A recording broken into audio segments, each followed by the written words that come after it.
Bluebells of England.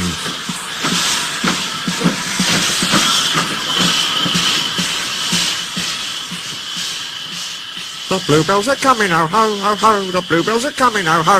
If you must sing, Percy, grumbled Douglas, can't you sing in tune? Anyway, our song's about Campbells, and mine's about bluebells. Then it's daft. Bluebells are flowers. Flowers can't come, they grow. My song isn't daft. Percy was indignant. It is, then. I ken fine about bluebells. We've a song called the Bluebells of Scotland. But, said Percy triumphantly, the Bluebells of England are different. They're engines, and one of them's coming with his controller. Didn't you listen, he went on severely, to the fat controller telling us all about it? I was away. Oh dear, I couldn't understand it all, but engines on the other railway aren't safe now. Their controllers are cruel. They don't like engines anymore. They put them on cold, damp sidings. And then, Percy nearly sobbed, they cut them up. You're right there, agreed Douglas. If I hadn't escaped, I'd have been cut up too. It's all because of yon diesels. They're all devils, he added fiercely. Fair play, Douglas, reminded Percy. Some are nice. Look at Rusty and Daisy. Maybe so, answered Douglas. I'd never trust one myself. But what I cannot understand is all your blether about bluebells. Well, the bluebells are kind people who want to save engines. They've made a place in England called the Bluebell Railway. Engines can escape there and be safe, like me winning away here. Yes, Percy went on, just like that. If they're old or ill, a fitter makes them well. They can have their own special colours, all the coal and water they need, and pull trains too.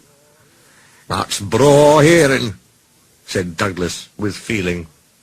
The fat controller says Stepney was the first engine to escape there, so he's asked him to visit us and bring his controller.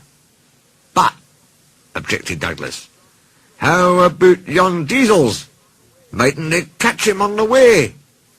We thought so too, said Percy. But the fat controller says there's no danger of that. Stepney's a match for any diesel. Besides, his controller will take care of him. He's a brave engine for all that, said Douglas admiringly. Fancy fighting his way through all those diesels just to see us. Look, squeaked Percy, the station's crowded. Silly, how can I look? Unless I be a corkscrew. Why have they all come? There's no train. But Percy was wrong. The signal dropped, and from far away an engine whistled. A gleam of yellow shone through the bridge girders. Here he comes, yelled Douglas. Boop, boop, beep, beep, boop, boop. The two engines whistled excitedly in welcome. Peep, peep, replied Stepney, as with passengers and people waving and cheering, he puffed proudly through the junction on the last stage of his long journey.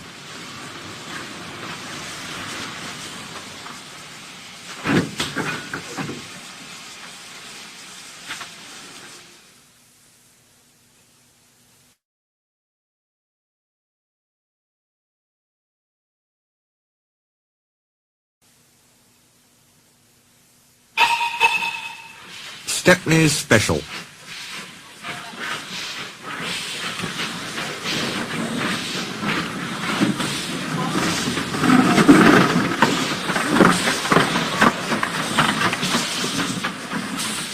So I tried very hard, but I couldn't work properly, and they put me on a siding. I stayed there for days and days. Other engines were there too. I was afraid. I'd have been frightened too, said Edward. But then some workmen came, they mended me, and even gave me a coat of paint. I couldn't understand it till my driver came. He was very pleased. Stepney, you lucky old engine, he said, you've been saved. The Bluebell Railway has bought you. What a lovely surprise, smiled Edward. Have they saved other engines besides you, he asked.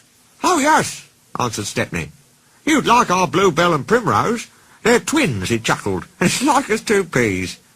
They only had numbers at first. Bluebell is 323 and Primrose is 27. They were very pleased when our controller gave them names. Some say he was wrong to do it. It certainly made him cocky, but they do work hard, and I think our controller was right. All engines ought to have names. Yes, agreed Edward. It's most important. That's why, Stepney continued, we've given names to our 488 and 2650. But our controller doesn't know. It's a secret. Don't tell him, will you? Of course not, smiled Edward. They're both very pleased about it, because now they feel part of the family. We call 488 Adams after his designer, you know. He's a lovely engine.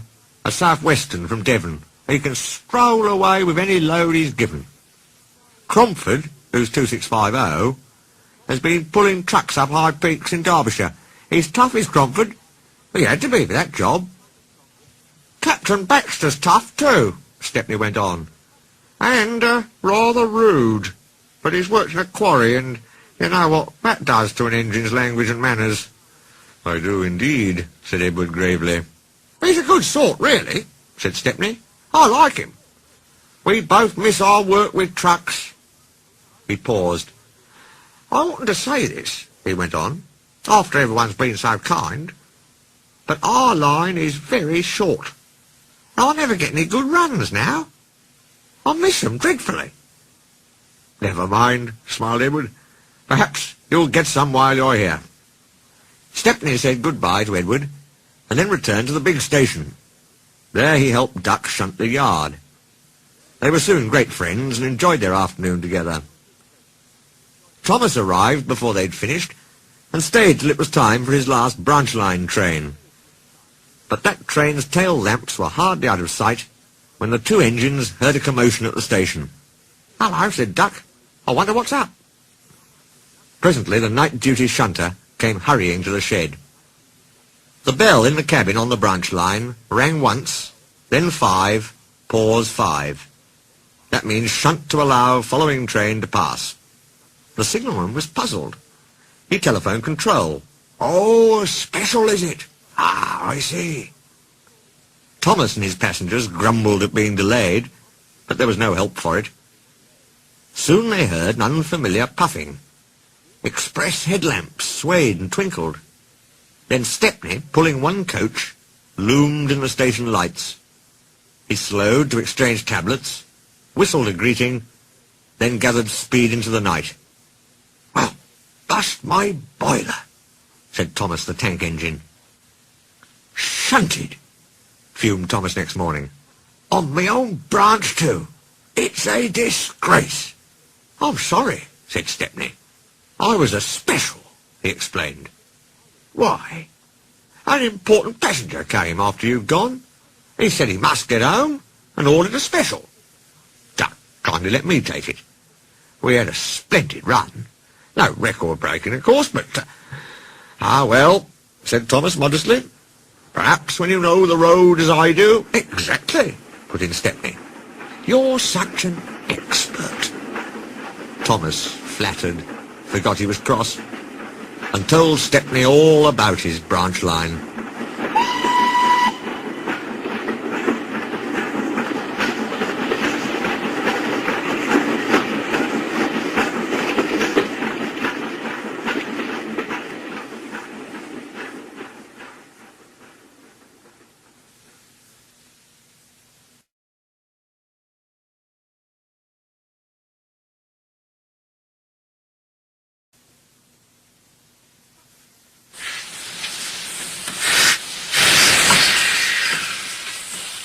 Train stops play. "You are very lucky engines," said Stepney. "Your branch has got everything. It's long enough to give you a good run, and you have plenty of passengers. Then you've a quarry, a mine, and some factories, so you need plenty of trucks." "Trucks are fun," he went on wistfully. "I miss them on our line." Percy looked surprised. "You can take mine and welcome this morning," he said. So they asked permission, and then went off to collect them. Toby and Thomas gaped in wonderment. Stepney took his trucks to the harbour, picked up a load of empties, and started back.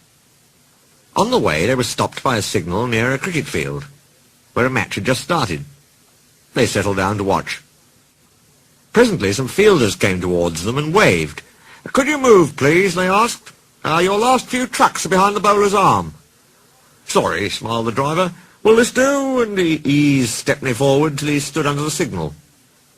The cricketers shouted their thanks, and play started again. The batsman hit out, and soon a skyer towered towards the train. Clunk! Down went the signal. There was another clunk, too, as the ball fell on the train, but neither driver nor fireman heard it. They were too busy. "Stop!" yelled the fieldsman, but Stepney's noisy starting drowned their shouts.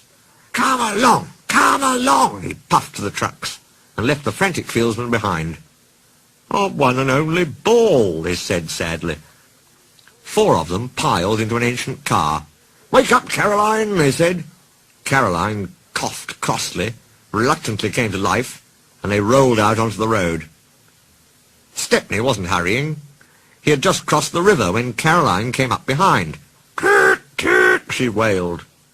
Road and rail ran side by side. The cricketers waved and shouted, but they were too far away for the fireman to recognise them, or hear clearly what they said.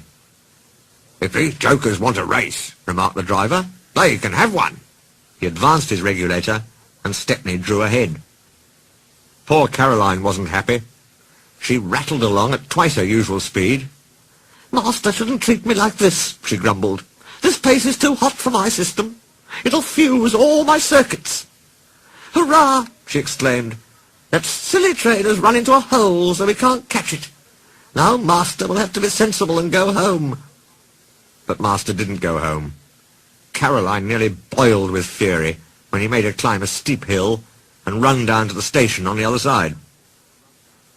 Caroline arrived just as Stepney had shunted the trucks. His crew were going off duty. The cricketers explained what had happened. The driver and fireman were surprised. "Did you say the 3rd truck from the van?" they asked. They all went and looked. The ball was there, nestling under some straw. "Oh, we're very sorry," the driver said. "Never mind, you couldn't help it. Now we must get back quickly." "That's just it," said the driver. "You'll never be quick in Caroline. She looks worn out." "Wait a minute," he went on. "I've got a plan." The driver spoke to the station master and signalman. Then they rolled Caroline onto a flat truck and coupled a brake van behind. The cricketers got in, and Stepney pulled the train. They reached the field in no time. Stepney watched from a siding while driver, fireman and guard sat in the pavilion. There were no more lost balls, and the game was played to an exciting finish. Even Caroline was pleased. She doesn't think trains silly now. "They have their uses," she says. "They can save the wear on a poor car's wheels."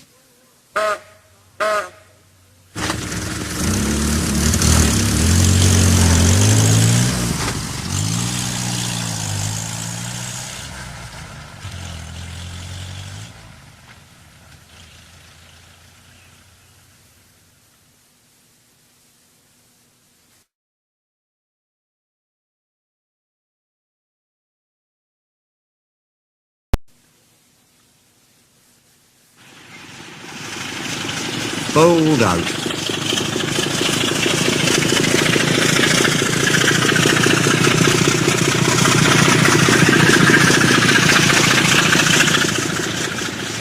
The big diesel surveyed the shed.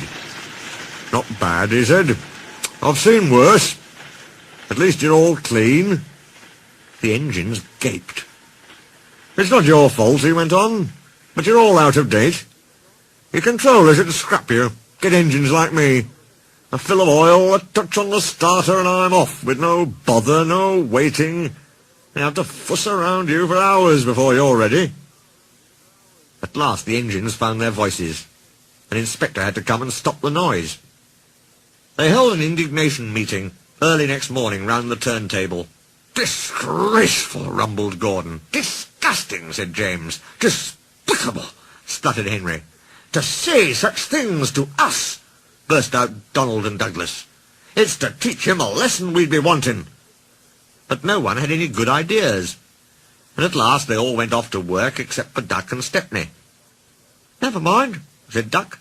"We'll be sure to think of something." "We'll have to be quick then," warned Stepney. But their chance came sooner than expected. Diesel purred comfortably.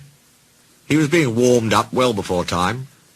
An inspector watched a fitter making adjustments. The wind tugged at the inspector's hat. The fitter replaced the air intake cover. "OK, mate," he said. Diesel saw his coaches waiting at the platform. He rolled proudly towards them. "Look at me, Duck and Stepney, bird. Now I'll show you something." He advanced a few yards, then suddenly he coughed, faltered, choked, and stopped. The inspector, meanwhile, had seen nothing of this. He was looking for his hat. "Can we help you at all?" asked Duck and Stepney sweetly. Diesel seethed with baffled fury as they pushed him back to the shed. "My hat!" exclaimed the inspector as the cavalcade went by. "Bother your hat," said the fat controller crossly. "The train's due out in 10 minutes, and you'll have to take it, Duck." Duck looked doubtful. But when Stepney asked, "Can I help him, sir?" he felt better. The fat controller was pleased, too, and hurried away almost cheerfully to make the arrangements. The engines and their crews made careful plans. "A good start's everything on a job like this," warned Stepney. So as they backed down, they dropped sand on the rails, rolling it firm with their wheels. Both controllers were there to see them off. "Gordon will take over from halfway," said the fat controller. "So get the train there. Never mind about being late. Good luck." "Don't worry, sirs," smiled Stepney. "We'll get there, and be early, too." They stood waiting, sizzling with excitement, ready and eager to be off. At last the guard's flag waved. The engines dug their wheels into the sand and gave a mighty heave. "Come on! Come on!" puffed Duck, while Stepney barked excitedly in front. Moving carefully over the points, they reached the open line. "Now for a sprint!" whuffed Stepney. "I'm ready when you are!" puffed Duck. Faster and faster they went, till their wheels were turning at such speed that the side rods were merely blurs. Under clear signals, they whizzed through Edward Station and charged at Gordon's Hill beyond. They felt the drag of their 15 coaches here. It was hard work, but once over the top, the last 10 miles were plain running, and they swept into the big station in fine style. "Hello," said Gordon. "You're early. That's one in the headlamp for old Diesel." "Have you heard the latest?" he chuckled. Diesel had sucked the inspector's hat into his air pipe. That's why he broke down. James says he's sick as boiler sludge and sulking in the shed. "Out of date, are we? Ho, ho, ho!" And still laughing, Gordon puffed away. Everyone was sad next day when Stepney had to go. All the engines who could came to see him off. The fat controller made a speech, and so did Stepney's controller. Donald and Douglas made everyone sing Old Lang Syne, and then Stepney and his controller puffed off to a chorus of cheers and whistles. "Goodbye, Stepney, come again, goodbye, goodbye." But what about Diesel? He'd slipped away the night before. He said goodbye to no one, but left two things behind: the nasty smell of bad manners and a battered bowler hat.